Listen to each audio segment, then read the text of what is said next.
Parce que vous savez que chaque chrétien a une odeur.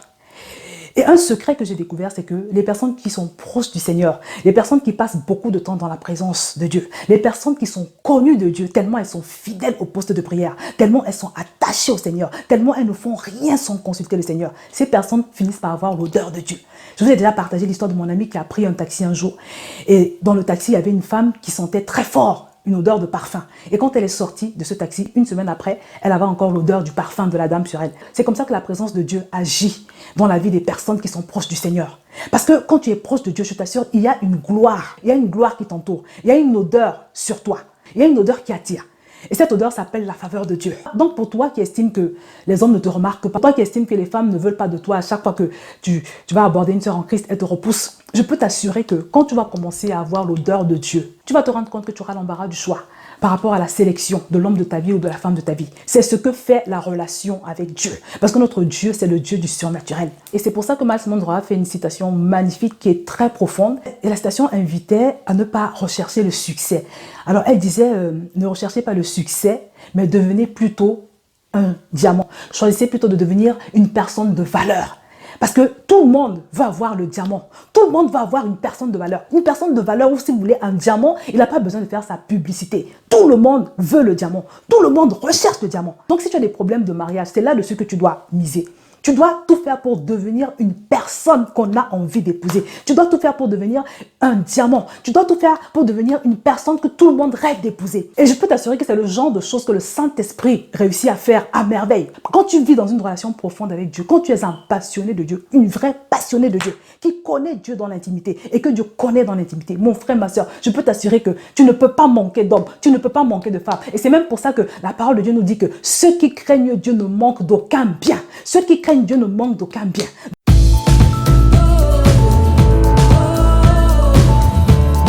Bonjour à tous les célibataires passionnés de Dieu. Aujourd'hui, on va répondre à une question qui a été posée dans le groupe parce que désormais, le Seigneur nous conduit à procéder par des questions qu'on pose sur la table et puis au fur et à mesure des réponses des uns et des autres, ça nous permet à chacun d'entre nous de faire le point de là où on en est par rapport à la question.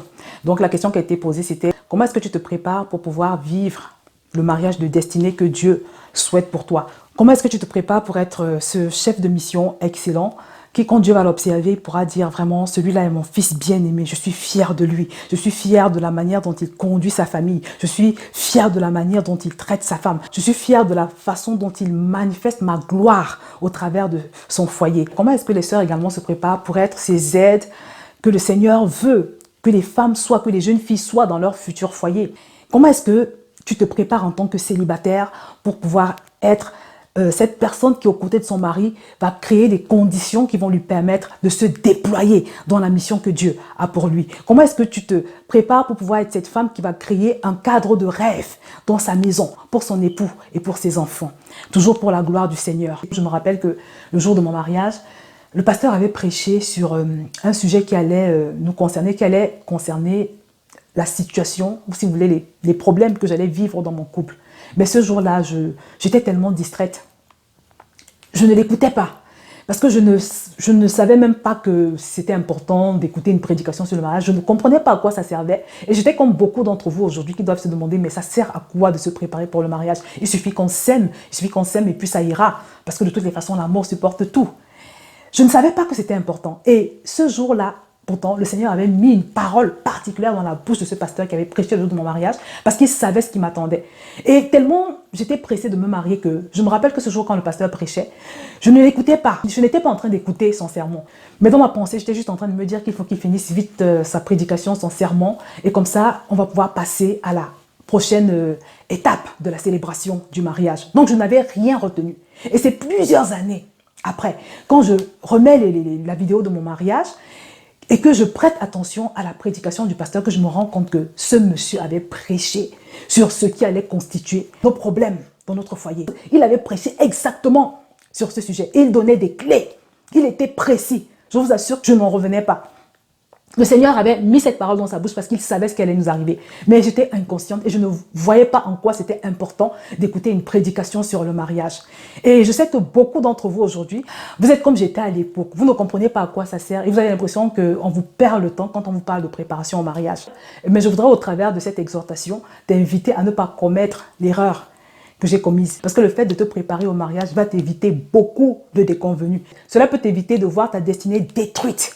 Parce que rien que parce que certaines personnes ne s'étaient pas préparées au choix du conjoint, par exemple, elles ont fini leur course dans des aventures incroyables qui ont détruit leur foi, qui leur ont fait perdre le salut.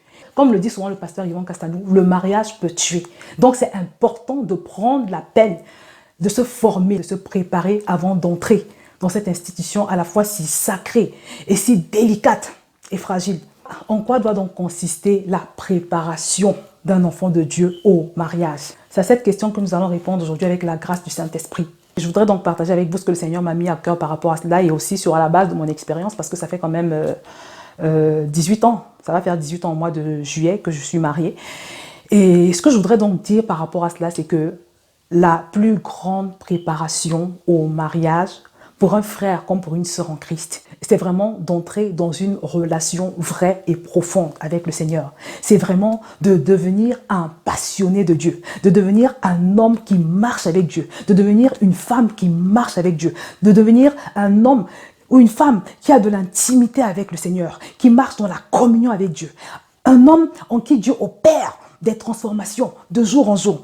Une femme en qui Dieu travaille de sorte que progressivement, elle parvient à manifester chaque jour un peu plus le fruit de l'esprit. Mais pourquoi est-ce que je le dis? La première raison pour laquelle je dis que la meilleure préparation, c'est l'intimité avec Dieu, la communion avec le Saint-Esprit.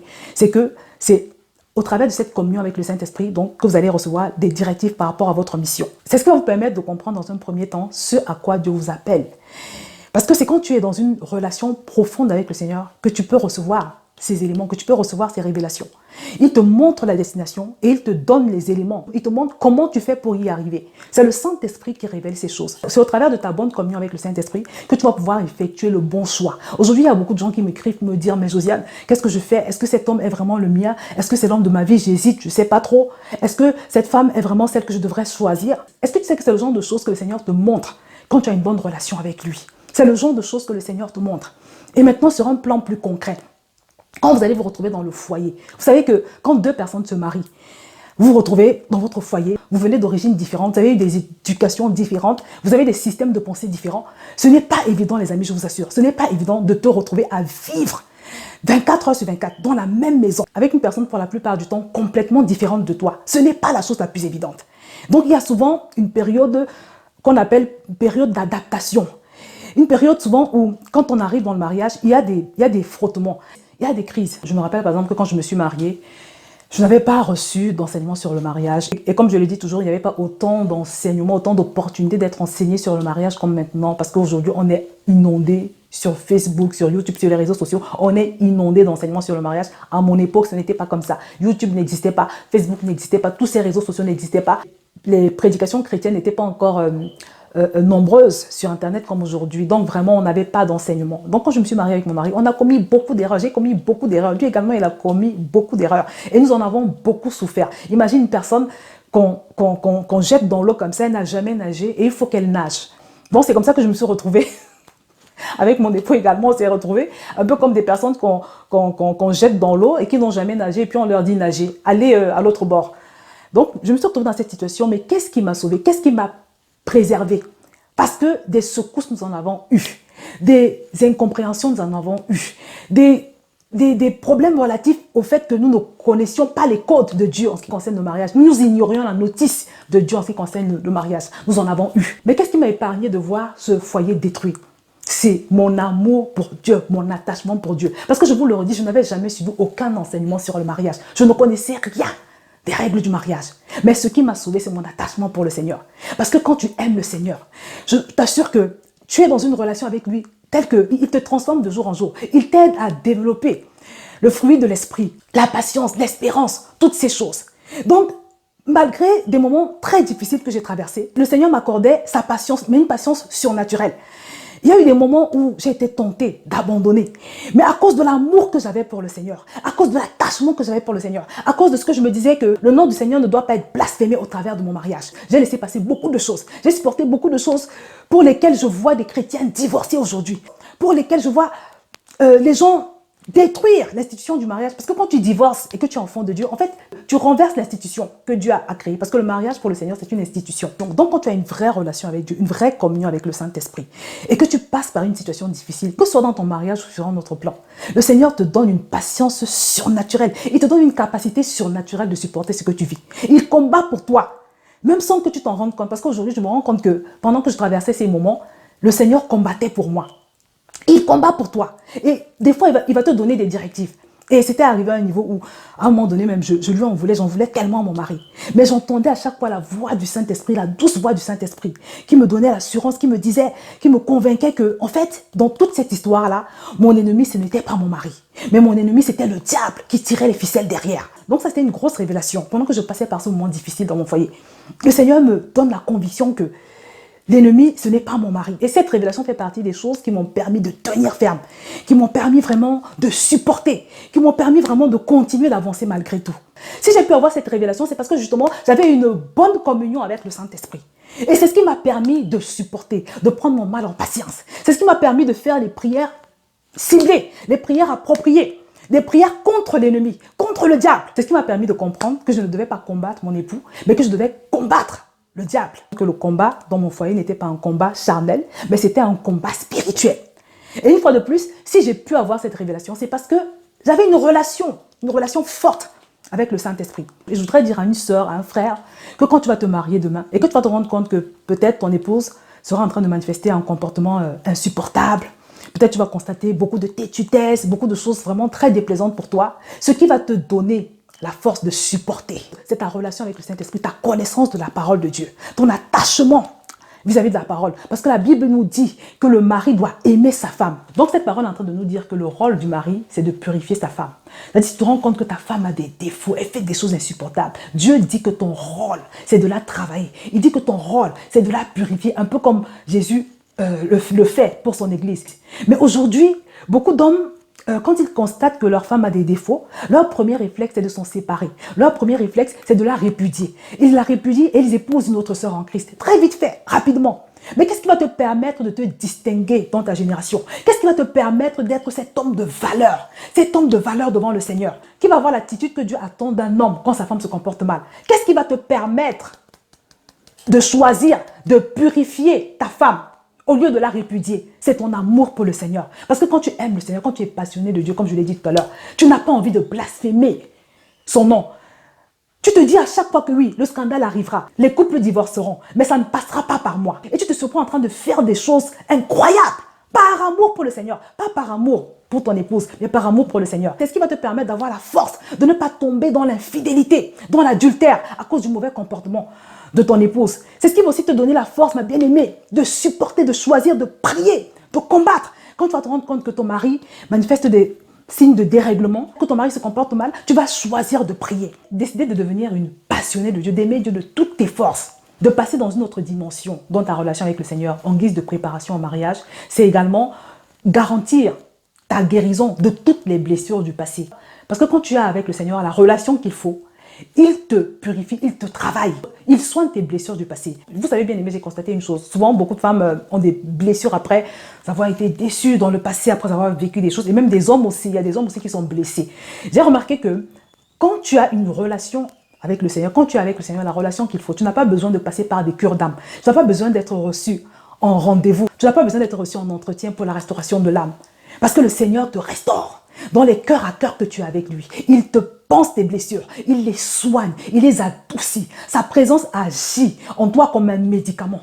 Il t'enlève les douleurs du passé. Il te comble tellement de son amour que toutes tes douleurs du passé finissent par s'envoler progressivement. Donc le fait de choisir de devenir une passionnée de Dieu, d'entrer en profondeur dans ta relation avec Dieu, va te conduire dans une dimension telle que le Seigneur va te libérer. Il va pouvoir te libérer de toutes tes rancœurs, de toutes ces choses dans ton cœur, des échecs du passé, à cause des échecs du passé, des relations ancienne. Parce que c'est aussi dans ta relation avec le Seigneur que le Saint-Esprit t'enseigne, il te donne la conviction de qui tu es. Il imprime en toi la notion de ta véritable identité. Il te donne la conviction que tu n'es pas ce que cet homme a dit de toi dans le passé. Tu n'es pas ce que cette femme a voulu te faire croire. Mais tu es une personne de valeur. Le Saint-Esprit t'imprime cela quand tu as avec lui la relation qu'il faut.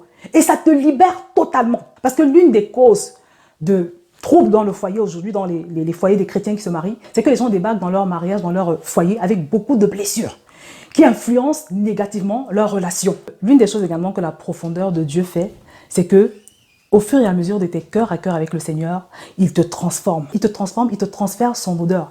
Parce que vous savez que chaque chrétien a une odeur. Et un secret que j'ai découvert, c'est que les personnes qui sont proches du Seigneur, les personnes qui passent beaucoup de temps dans la présence de Dieu, les personnes qui sont connues de Dieu, tellement elles sont fidèles au poste de prière, tellement elles sont attachées au Seigneur, tellement elles ne font rien sans consulter le Seigneur, ces personnes finissent par avoir l'odeur de Dieu. Je vous ai déjà partagé l'histoire de mon ami qui a pris un taxi un jour. Et dans le taxi, il y avait une femme qui sentait très fort une odeur de parfum. Et quand elle est sortie de ce taxi, une semaine après, elle avait encore l'odeur du parfum de la dame sur elle. C'est comme ça que la présence de Dieu agit dans la vie des personnes qui sont proches du Seigneur. Parce que quand tu es proche de Dieu, je t'assure, il y a une gloire. Il y a une gloire qui t'entoure. Il y a une odeur sur toi. Il y a une odeur qui attire. Et cette odeur s'appelle la faveur de Dieu. Donc pour toi qui estime que les hommes ne te remarquent pas, toi qui estime que les femmes ne veulent pas de toi, à chaque fois que tu vas aborder une sœur en Christ, elle te repousse. Je peux t'assurer que quand tu vas commencer à avoir l'odeur de Dieu, tu vas te rendre compte que tu auras l'embarras du choix par rapport à la sélection de l'homme de ta vie ou de la femme de ta vie. C'est ce que fait la relation avec Dieu. Parce que notre Dieu, c'est le Dieu du surnaturel. Et c'est pour ça que Miles Monroe a fait une citation magnifique qui est très profonde. Et la citation invitait à ne pas rechercher le succès. Alors elle disait, ne recherchez pas le succès, mais devenez plutôt un diamant. C'est-à-dire, ne recherchez pas le succès, mais choisissez plutôt de devenir un diamant. Choisissez plutôt de devenir une personne de valeur. Parce que tout le monde veut avoir le diamant. Tout le monde va avoir une personne de valeur. Une personne de valeur, ou si vous voulez un diamant, il n'a pas besoin de faire sa publicité. Tout le monde veut le diamant. Tout le monde recherche le diamant. Donc si tu as des problèmes de mariage, c'est là-dessus que tu dois miser. Tu dois tout faire pour devenir une personne qu'on a envie d'épouser. Tu dois tout faire pour devenir un diamant. Tu dois tout faire pour devenir une personne que tout le monde rêve d'épouser. Et je peux t'assurer que c'est le genre de choses que le Saint-Esprit réussit à faire à merveille. Quand tu vis dans une relation profonde avec Dieu, quand tu es un passionné de Dieu, une vraie passionnée de Dieu, qui connaît Dieu dans l'intimité et que Dieu connaît dans l'intimité, mon frère, ma soeur, je peux t'assurer que tu ne peux pas manquer d'hommes, tu ne peux pas manquer de femmes. Et c'est même pour ça que la parole de Dieu nous dit que ceux qui craignent Dieu ne manquent d'aucun bien. Ceux qui craignent Dieu ne manquent d'aucun bien. Donc si tu fais le choix de devenir un intime de Dieu, un passionné de Dieu, en guise de préparation au mariage, ça également c'est un avantage que tu vas pouvoir avoir. Donc non seulement le Seigneur va te communiquer son odeur, mais en plus il va éloigner de toi les fausses filles et les faux types. Donc voilà mon frère et ma soeur, le message d'aujourd'hui c'était que la meilleure préparation pour le mariage, c'est d'entrer dans une relation véritable avec le Seigneur. Parce que la plupart de ces personnes, de ces chrétiens que vous voyez divorcer pour un oui ou pour un non, c'est des gens qui n'ont pas beaucoup de relations avec le Seigneur. C'est des gens qui n'ont pas vraiment la crainte de Dieu. C'est des gens vraiment qui ne mettent pas Dieu avant leurs intérêts propres. C'est des gens qui ne vivent pas pour la gloire de Dieu. C'est des gens qui vivent pour leur propre satisfaction. Mais surtout, c'est des personnes qui n'ont pas d'amour fou pour le Seigneur. Parce que quand tu aimes follement le Seigneur, tu es prêt à tout sacrifier pour lui. Tu es prêt à renoncer à tout pour lui. Mais surtout, tu es attaché à sa personne. Tu es attaché à sa parole. Tu es attaché au fait que ta vie manifeste sa gloire. Tu veux absolument que ta vie manifeste sa gloire. Et quand Dieu voit cela dans ton cœur, il finit par te l'accorder. Donc, chers célibataires passionnés de Dieu, vous l'avez compris, la meilleure préparation, je vous le dis sur la base de mon expérience, c'est le fait de se dédier au Seigneur. Le fait de décider de cultiver ta relation avec le Saint-Esprit. Je peux te promettre que si tu réussis à atteindre cet objectif, tu vas voir la gloire de Dieu éclater dans ta vie sentimentale et même dans tous les autres aspects de ta vie. Je vais m'arrêter là pour aujourd'hui et je vous dis à la prochaine séance avec les célibataires passionnés de Dieu.